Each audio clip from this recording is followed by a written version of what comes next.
सबसे पहले सबसे बड़ी खबर यूपी से है, जहां बाहुबली माफिया मुख्तार अंसारी पर गाजीपुर की एमपी एमएलए कोर्ट ने 10 साल की सजा सुनाई है।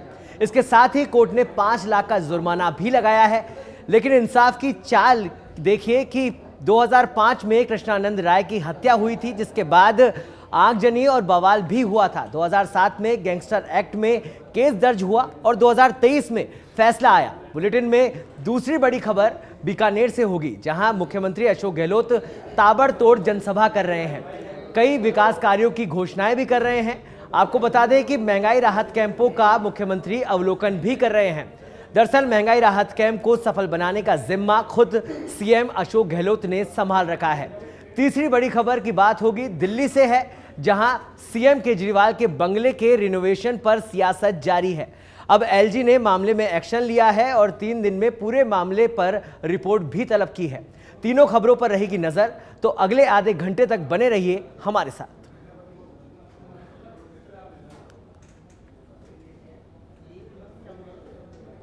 तो शुरुआत करते हैं पहली बड़ी खबर से, ब्रेकिंग से। आपको बता दें, बाहुबली मुख्तार अंसारी दोषी करार दिया गया है। इस समय की बड़ी खबर, बाहुबली मुख्तार अंसारी को दोषी करार दिया गया है। 10 साल की सजा, 5 लाख रुपए का जुर्माना लगाया गया है। गाजीपुर की एमपी एमएलए कोर्ट का यह फैसला आया है, जिसमें मुख्तार अंसारी को दोषी करार दिया गया है। साथ ही मुख्तार अंसारी को अब 10 साल की सजा और 5 लाख का जुर्माना एमपी एमएलए कोर्ट ने सुनाया है।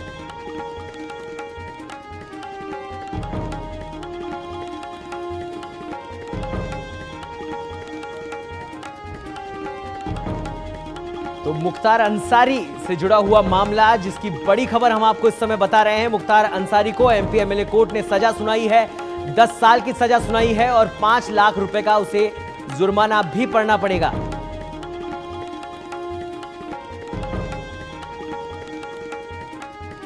और इस खबर पर अधिक जानकारी के लिए हमारे साथ जुड़ गए हमारे संवाददाता राजीव तिवारी। राजीव, बाहुबली मुख्तार अंसारी को अब दोषी करार दिया गया है। एमपी एमएलए कोर्ट ने यह फैसला सुनाया है। फिलहाल क्या कुछ अपडेट है इस पर? बिल्कुल, अगर देखा जाए तो कृष्णानंद राय हत्या मामले में दोषी करार दिया गया है और सजा भी सुनाया गया है 10 साल का, 5 लाख का जुर्माना भी भरना पड़ेगा। महत्वपूर्ण बात यह है कि कृष्णानंद राय के परिवार को लंबे समय से इंतजार था, क्योंकि घटना 2005 की है और 2023 में जो है न्याय मिला है। तो अभी भी परिवार के लोगों का यह कहना है कि इस पूरे मामले में मुख्तार अंसारी को फांसी की सजा होनी चाहिए थी। जिस तरह से जो दर्दनाक मौत किया था उन्होंने कृष्णानंद राय को, तो ऐसे में लगातार परिवार के लोगों का यही अपील है। फिलहाल कहा जा सकता है कि परिवार के लोगों का ये कहना है कि चलिए देर हुआ लेकिन न्याय मिला, क्योंकि बाहुबली मुख्तार अंसारी का जिस तरह से गाजीपुर और पूरा बनारस और उस बेल्ट में जो धाक रहा है, कोई गवाही देने के लिए तैयार नहीं रहता था और तमाम तरह की बातें सामने को आने को मिल रही थी। तो ऐसे में एक महत्वपूर्ण निर्णय कोर्ट का आया है और न्यायपालिका के प्रति लोगों का विश्वास बढ़ा है इसको लेकर के, क्योंकि जो घटना घटी थी उसके बाद पूरे बिल्कुल राजीव, जाहिर सी बात है लोगों का न्यायपालिका के प्रति जो विश्वास है वो भी पक्का हुआ है। लेकिन एक सबसे बड़ी बात यह है, 2005 का केस 2023 में सुलझा है, फैसला आ गया है। लेकिन क्या कारण रहे, अगर जानना चाहें कि क्या कारण रहे इसके पीछे कि इतनी देरी हो गई इंसाफ मिलने में? बिल्कुल, देखिए देरी हुई है, इस बात से इनकार नहीं किया जा सकता है और परिवार के लोग पहले दिन से ही न्याय की मांग कर रहे थे। यहाँ तक कि जब भी सार्वजनिक मंच पे जाती थी कृष्णानंद राय की पत्नी, तो लगातार इस बात को उठाती थी कि किस तरह से उनको मौत के घाट उतार दिया गया। और ऐसे में तमाम सामाजिक संगठन भी इसको लेकर के बनारस की सड़कों पर उतरे थे और मांग किए थे। जहाँ तक देरी की बात है तो कई तरह की बातें सामने आती हैं। जो गवाही गुजरती है उस दौरान कभी गवाह आता नहीं है, गवाह मुकर जाता है, क्योंकि देखिए माफियाओं का खौफ तो हमेशा से रहा है, चाहे वो अतीक अहमद रहे हो या मुख्तार अंसारी। अतीक अहमद की हत्या हो गई, मार दिए गए, लेकिन उनका खौफ किसी जमाने में ऐसा था कि कोई गवाही देने नहीं जाता था और यही स्थिति मुख्तार अंसारी का भी रहा। गाजीपुर बेल्ट में जो मुख्तार अंसारी का खौफ है उसको सिर्फ एक आम आदमी ही नहीं बल्कि पुलिस के अधिकारी और पुलिस के जो जवान होते थे वो भी डरते थे उस जमाने में जब इनका आतंक हुआ करता था। लेकिन वर्तमान समय में देखा जाए तो अब जो भी घटनाएं घट रही हैं उसमें कहीं न कहीं माफिया हैं और जो बदमाश हैं बैकफुट पर हैं और जिसके साथ घटना घट रही है फरियाद दर्ज करा रहा है, गवाही दे रहा है, तो ये पूरे न्यायपालिका के लिए नहीं, पूरे न्यायिक प्रक्रिया की बात की जाए तो कई तरह की बातें सामने आई और दोनों तरफ से दलीलें दी गई थी। और अब जो है उम्मीद लोगों को लग रही थी कि इसमें बड़ी सुनवाई होगी, बड़ा फैसला आएगा। तो आज का दिन कहा जा सकता है कि आज का दिन केशवानंद राय के परिवार के लिए ऐतिहासिक दिन रहा, क्योंकि आज राजीव फैसला तो आ गया है, लेकिन बड़ी बात यह है कि मुख्तार अंसारी जिस तरह से इस केस को लंबा खींच के ले गए, ऐसे में क्या अभी भी कोई रास्ता बाकी है जिससे वो बच निकलने की कोशिश करेंगे? देखिए, न्यायपालिका में अभी बचने का रास्ता है, अभी आगे अपील कर सकते हैं, जैसा कि अधिवक्ताओं का कहना है कि इस मामले में भी आगे जाकर अपील किया जा सकता है अपने बचाव में। फिलहाल जो सजा हुई है, सजा को लेकर के जब आगे अपील करते हैं तो कोर्ट का क्या फैसला आता है, तमाम कानूनी राय उनके परिवार के लोग लेंगे, इस बात से इनकार नहीं किया जा सकता है। लेकिन फिलहाल जो हालात बने हुए हैं उत्तर प्रदेश में माफियाओं को लेकर के, जो जिस तरह पुलिस एक्टिव है, जिस तरह न्यायपालिका सजा सुना रही, तो कहा जा सकता है कहीं ना कहीं पूरा न्यायपालिका सजग है और जिस तरह फैसला सुनाई है। तो ऐसे में मुख्तार अंसारी के जो परिवार के लोग हैं या उनके वकील हैं, कहीं ना कहीं टूट गए होंगे, क्योंकि मुख्तार अंसारी का जो खौफ रहा है और जिस तरह से अपने हिसाब से वो दरबार लगाते थे और लोगों को सजा सुनाते थे, मौत के घाट उतार देते थे, तो ऐसे में जो सजा सुनाया गया है कोर्ट की तरफ से, तो परिवार के लोगों के लिए बहुत बड़ा झटका है। अब देखना होगा कि आगे कोर्ट में उनके वकील क्या अपील करते हैं। जी चलिए, बहुत बहुत धन्यवाद राजीव इस तमाम जानकारी के लिए। तो आपको बता दें इस समय की बड़ी खबर, मुख्तार अंसारी को दोषी करार दिया गया है। बाहुबली नेता है मुख्तार अंसारी, 10 साल की सजा और 5 लाख रुपए का जुर्माना गाजीपुर की एमपी एमएलए कोर्ट ने उन्हें सुनाया है।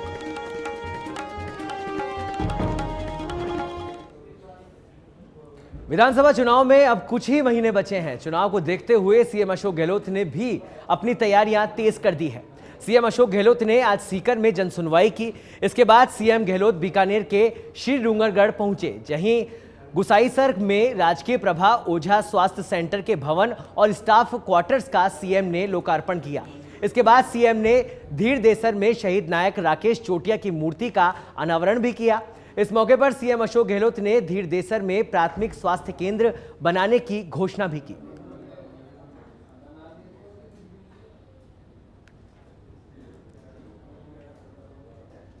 तो मुख्यमंत्री अशोक गहलोत से जुड़ी हुई इस समय की बड़ी अपडेट हम आपको बता दें। उनके कार्यक्रम से जुड़ी हुई इस समय की बड़ी खबर, मुख्यमंत्री जयपुर के लिए रवाना हो चुके हैं। मुख्यमंत्री बीकानेर में थे, जहां पर विशाल किसान सम्मेलन में उन्होंने शिरकत की। अब वो सोनियासर से जयपुर के लिए रवाना हो गए हैं। बीकानेर के सोनियासर से अब मुख्यमंत्री जयपुर के लिए रवाना हुए हैं।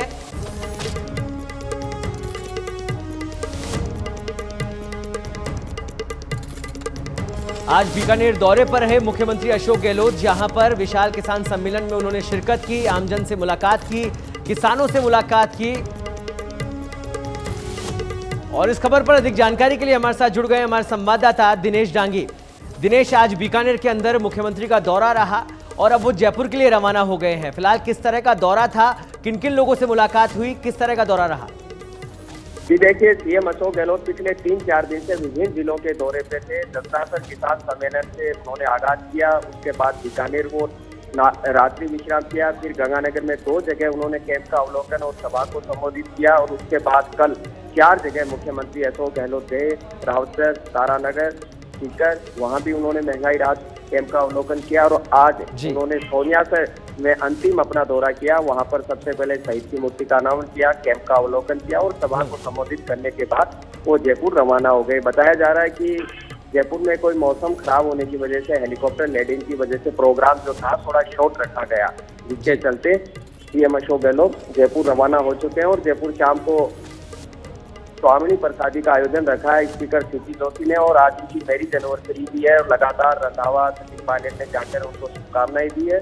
तो जयपुर पहुंचते ही सीएम अशोक गहलोत भी सीपी जोशी के आवास पर जाकर उन्हें शुभकामनाएं दे सकते हैं। तो अब तक करीब 15 कैंपों का अवलोकन सीएम अशोक गहलोत सौरभ कर चुके हैं और पैरेलल उन्होंने चुनावी जनसभाएं भी करना शुरू कर दिया। एक माहौल बनाने की कोशिश की जा रही है क्योंकि चुनावी साल है तो महंगाई राहत कैंप के जरिए एक बड़ा मास्टर स्ट्रोक सरकार ने चलाने की कोशिश की है और पब्लिक का भी अच्छा रिस्पॉन्स देखा जा रहा है। आंकड़ा 1 करोड़ रजिस्ट्रेशन का जो है 5वें दिन पार गया और लगातार लोगों में उत्साह देखा जा रहा है। तो इस माहौल को अब कैसे चुनाव में कैद किया जाए, इन दोनों का मतलब यही था।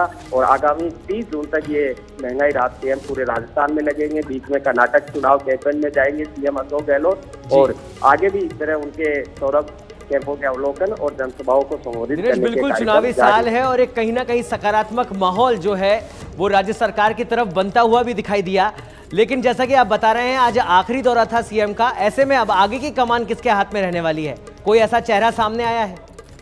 जी देखिए, सोमवार से फिर एक बार कैंपों का अवलोकन का कार्यक्रम जारी करेंगे मुख्यमंत्री अशोक गहलोत और एक बार वो कर्नाटक में जाएंगे क्योंकि वहां पर अब चुनाव प्रचार अंतिम दौर में स्टार प्रचारक सीएम अशोक गहलोत को बनाया गया है। तो उसके बाद एक बार 30 जून तक लगातार इसी तरह वो कैंपों का अवलोकन करेंगे और जनसभाओं को संबोधित करेंगे और कह सकते हैं कि पूरी तरह से चुनावी वोट कांग्रेस में आ चुकी है। सीएम अशोक गहलोत अपनी बैठकों में अपील कर रहे हैं कि अगर हमारी सरकार चली गई तो ये जनहित की योजनाएं उनको बंद कर दिया जाएगा। तो हमारी सरकार आप रिपीट करिए और ज्यादा से ज्यादा इन कैंपों में आइए, खुलकर अब वो लोगों से वोट देने की अपील भी कांग्रेस पार्टी को करने लग गए। तो चूंकि अभी कर्नाटक दौरे पर रहने वाले हैं इसलिए मुख्यमंत्री अभी इससे थोड़ी दूरी बना रहे हैं। लेकिन ऐसे में अगर बात करें दिनेश, अगर जिस तरह से इन कैंप्स का आयोजन किया जा रहा है, आज छठा दिन है, किस तरह से लोगों की समस्याएं जो ज्यादातर सामने आ रही है, मुख्यमंत्री ने जो समस्याएं सुनी और किस तरह का माहौल फिलहाल देखने को मिल रहा है? देखिए, शिविरों में जो रजिस्ट्रेशन की व्यवस्था है वो बहुत सहज और सरल रखी गई है। आवश्यक दस्तावेज 3 प्रकार के वो वहाँ काउंटर पर देके हाथों हाथ रजिस्ट्रेशन करवा सकते हैं लोग और उसको हाथों हाथ ही मुख्यमंत्री गारंटी कार्ड भी दे दिया जाता है। तो ज्यादा दिक्कत है नहीं और 30 जून तक कैंप लगेंगे और काफी समय कभी भी रजिस्ट्रेशन करवा सकते हैं। जी, ऐसे में वो कौन सी योजना है दिनेश, वो जानना चाहेंगे क्योंकि 10 योजनाएं हैं। ऐसे में वो कौन सी योजना है जिसमें सबसे ज्यादा रजिस्ट्रेशन हुए या लोगों का जो रुझान है वो ज्यादा देखने को मिल रहा है? जी देखिए, सबसे ज्यादा मुख्यमंत्री चिरंजीवी स्वास्थ्य योजना और जो बीमा योजना है उसमें दुर्घटना बीमा योजना है उसके अंदर सबसे ज्यादा रजिस्ट्रेशन हो रहे हैं। उसके बाद जैसे आम आदमी को 100 यूनिट तक घरेलू बिजली अगर फ्री की है तो उसमें रिस्पॉन्स यहाँ पर ज्यादा देखा जा रहा है। और अन्नपूर्णा फूड पैकेट जो 5 किलो का फूड पैकेट शुरू किया जाएगा मई के अंदर, उसमें इन 3 स्कीम्स में सबसे ज्यादा यहाँ पर रजिस्ट्रेशन किया जा रहा है। हालांकि और भी जो स्कीम्स है उनमें रजिस्ट्रेशन हो रहा है, जैसे किसानों को 2000 यूनिट है तो उसमें सिर्फ किसान ही रजिस्ट्रेशन करा सकते हैं। उज्ज्वला के और बीपीएल पात्र ही 500 रुपये में सिलेंडर ले सकते हैं। तो उसमें ऑलरेडी परिवार और पात्रता तय है तो उसमें रजिस्ट्रेशन का आंकड़ा उतना ही आएगा। लेकिन बाकी में जैसे आम आदमी सीधे जुड़े हुए 100 यूनिट बिजली और 25 लाख रुपए तक का बीमा, उनमें सबसे ज्यादा रजिस्ट्रेशन इन कैंपों में हो रहा है। चलिए, बहुत बहुत धन्यवाद दिनेश इस तमाम जानकारी के लिए। तो आपको बता दें कि सीएम बीकानेर से जयपुर के लिए रवाना हो गए हैं और जयपुर पहुंचते ही सीधे विधानसभा अध्यक्ष सीपी जोशी से मुलाकात करेंगे मुख्यमंत्री।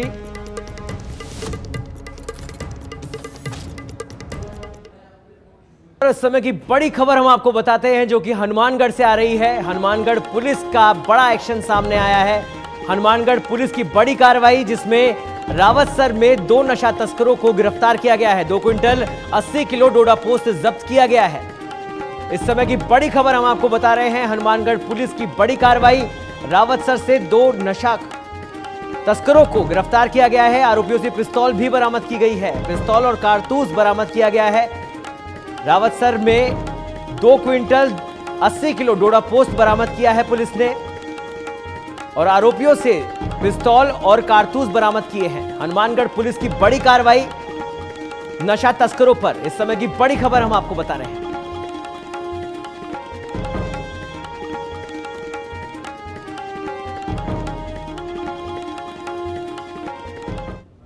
गोपीराम जी सब इंस्पेक्टर ने डीएसटी के सहयोग से एक कार्रवाई की है जिसमें 2 क्विंटल 80 किलो पोस्ट मिला है और डस्टर गाड़ी में 2 आदमियों को पकड़ा है जिसमें एक प्रताप भूकर है और एक लक्ष्मण सिंह है।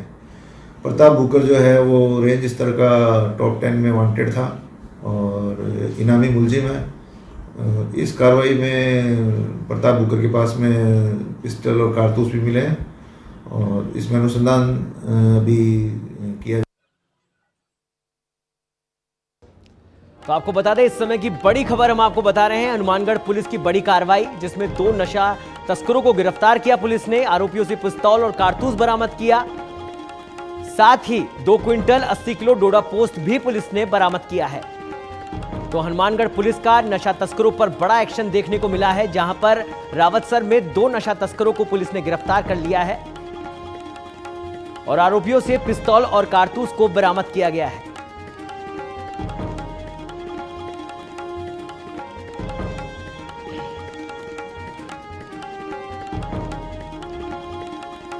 तो हनुमानगढ़ पुलिस की बड़ी कार्रवाई, इस समय की बड़ी खबर हम आपको बता रहे हैं, जहां पर 2 नशा तस्करों को पुलिस ने गिरफ्तार किया है। उनसे कारतूस और पिस्तौल भी बरामद की है, साथ ही 2 क्विंटल 80 किलो डोडा पोस्ट बरामद किया है। और इस खबर पर अधिक जानकारी के लिए हमारे साथ जुड़ गए हैं हमारे संवाददाता ब्रजलाल। ब्रजलाल, हनुमानगढ़ पुलिस की बड़ी कार्रवाई देखने को मिली, जहां पर 2 तस्कर गिरफ्तार किए गए हैं। फिलहाल क्या कुछ अपडेट है इस खबर पर?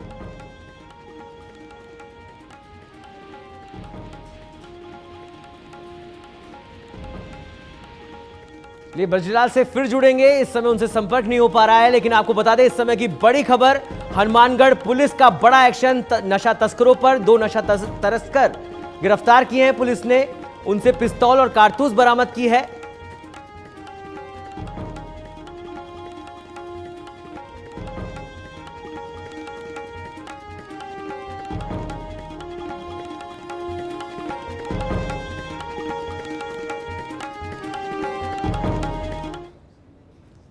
रुक कर लेते एक और बड़ी खबर का, जो कि इस समय चित्तौड़गढ़ से आ रही है। आपको बता दें कोटा नेशनल हाईवे पर एक दर्दनाक सड़क हादसा हुआ है। इस समय की बड़ी खबर चित्तौड़गढ़ से, जहां पर कोटा नेशनल हाईवे पर दर्दनाक सड़क हादसा हुआ है। हादसे में 3 लोगों की मौत और 1 घायल है। वहीं कोटा चित्तौड़गढ़ नेशनल हाईवे पर यह घटना हुई है। टायर फटने के बाद ट्रेलर से ये गाड़ी टकराई, जिसके बाद 3 लोगों की मौत हो गई, 1 व्यक्ति घायल है।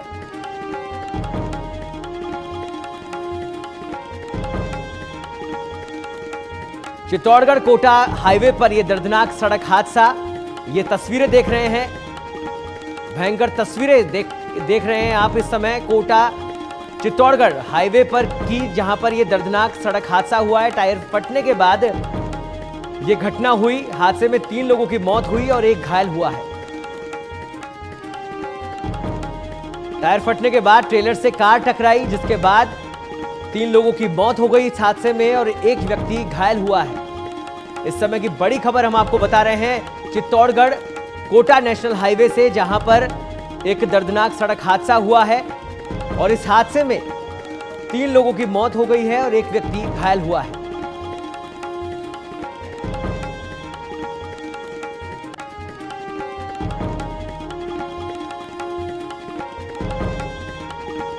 ये आप तस्वीरें देख सकते हैं, कितनी भयावह तस्वीरें इस सड़क हादसे की। और इस सड़क हादसे में हम आपको बता दें 3 लोगों की मौत हो गई है, 1 व्यक्ति घायल है। चित्तौड़गढ़ कोटा मेगा हाईवे की ये घटना है, जहां पर टायर फटने के बाद ट्रेलर में से ये कार टकराई और 3 लोगों की इस हादसे में मौत हो गई, 1 व्यक्ति घायल हुआ है।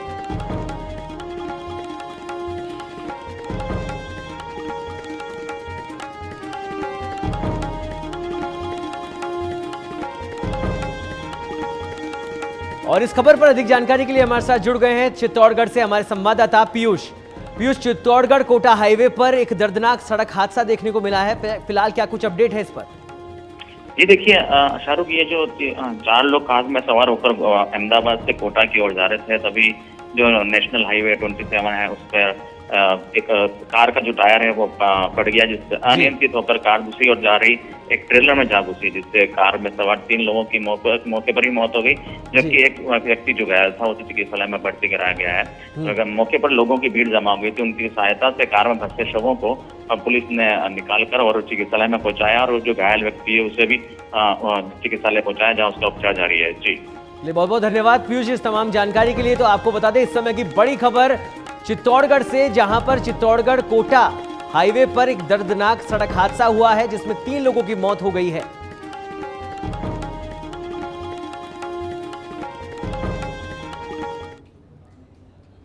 और इस समय की एक और बड़ी खबर आ रही है जो आपको बता दें जम्मू कश्मीर से। इस समय की बड़ी खबर, जम्मू कश्मीर के राजौरी में हादसा, सेना की गाड़ी हुई है हादसे का शिकार। राजौरी में सेना के 2 जवान शहीद हुए हैं इस हादसे में। राजौरी में सेना की गाड़ी खाई में गिरी है। राजौरी के केरी सेक्टर में यह हादसा हुआ है।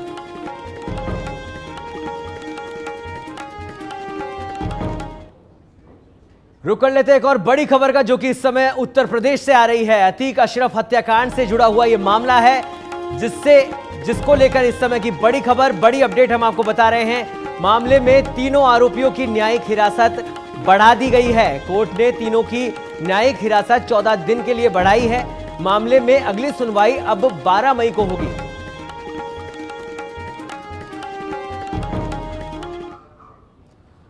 और एक और बड़ी खबर जो कि इस समय जयपुर से आ रही है, आपको बता दें, विहिप के राष्ट्रीय अध्यक्ष आरएन सिंह की प्रेस वार्ता, जिसमें शादी का संस्कार हिंदू धर्म में है। आरएन सिंह का बयान है, समलैंगिक पर क्या जरूरी है कि इस पर कानून बने। आरएन सिंह ने सवाल खड़ा किया है, हिंदू धर्म में समलैंगिक विवाह मान्य नहीं है। आरएन सिंह ने यह भी कहा है, उन्होंने कहा, विश्व हिंदू परिषद अपने संस्कारों की रक्षा के लिए प्रतिबद्ध है। विश्व हिंदू परिषद इसका विरोध करती है। आरएन सिंह का बड़ा बयान इस समय सामने आया है। सुप्रीम कोर्ट के बजाय इस मामले को विधायिका में रखा जाना चाहिए, उनका कहना है। पाक विस्थापितों को लेकर आरएन सिंह ने कहा कि राजस्थान सरकार तुष्टीकरण की नीति अपना रही है। और एक और बड़ी खबर जो कि जयपुर से ही आ रही है, आपको बता दें, पीसीसी चीफ गोविंद सिंह डोटासरा की प्रेस वार्ता, कांग्रेस प्रदेश कार्यालय में यह प्रेस वार्ता होगी। शाम 5:30 बजे प्रेस वार्ता को डोटासरा संबोधित करेंगे। राज्यसभा सांसद शक्ति सिंह गोहिल भी इस मौके पर उनके साथ मौजूद रहेंगे। और बिग 3 में फिलहाल इतना ही। देश और दुनिया की तमाम खबरों के लिए आप देखते रहिए सच बेधड़क। नमस्कार।